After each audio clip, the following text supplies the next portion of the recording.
Radhe Radhe everyone, स्वागत है आपका आपके अपने यूट्यूब चैनल राधे की कृपा में। आज मैं आपको राधा रानी और ऋषि दुर्वासा की बहुत ही सुंदर कहानी सुनाऊंगी, तो आप ध्यान से सुनिए।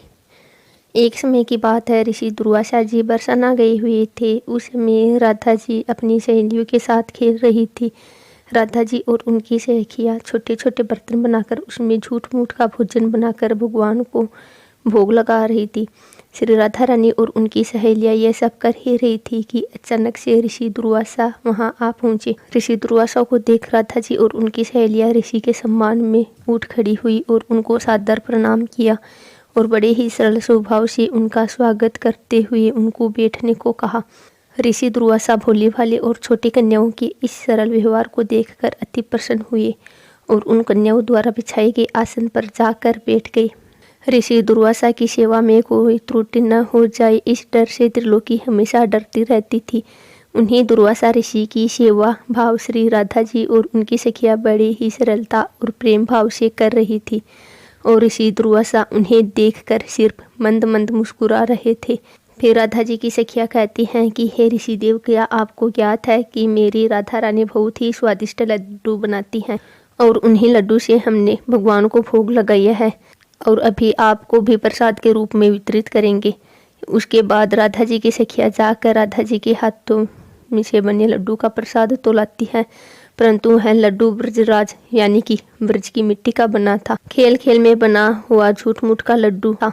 ये देखकर ऋषि दुर्वासा उनके भोलेपन पर बहुत ही अभिभूत हो जाते हैं और हंसने लगते हैं और हंसकर बोलते हैं कि हे प्यारी देवियों, अब क्या मैं ये प्रसाद ग्रहण कर लूं? और पूछे कि क्या ये प्रसाद आपने बनाया है?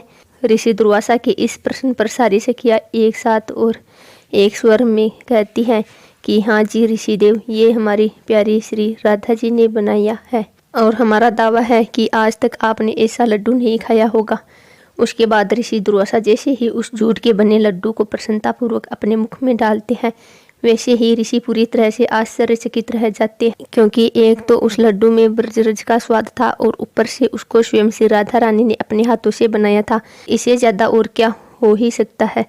अमृत को भी फीका कर दे ऐसा स्वाद था उस लड्डू। वो लड्डू खाकर ऋषि दुर्वासा की आंखों में खुशी के आंसू भर आए और उसके बाद अत्यंत प्रसन्न होकर श्री राधा रानी को अपने पास बुलाते हैं और बड़े ही प्रेम से उनके सिर पर अपना हाथ फेरते हुए आशीर्वाद देते हुए कहते हैं कि बेटी, आज से तुम अमृतस्था हुई, मतलब कि अमृत बनाने वाले हाथ। तुम्हारे हाथ से बना हुआ भोजन या कोई भी पकवान जो भी खाएगा वह दीर्घायु वाला और हमेशा विजयी होगा।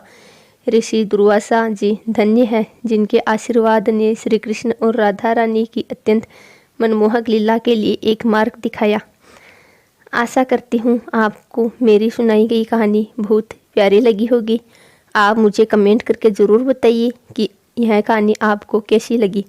यदि आपको ये कहानी अच्छी लगी तो वीडियो को लाइक एंड शेयर ज़रूर करिए तथा चैनल को सब्सक्राइब करें ताकि मेरी आने वाली लेटेस्ट वीडियो सबसे पहले आप तक पहुँचे।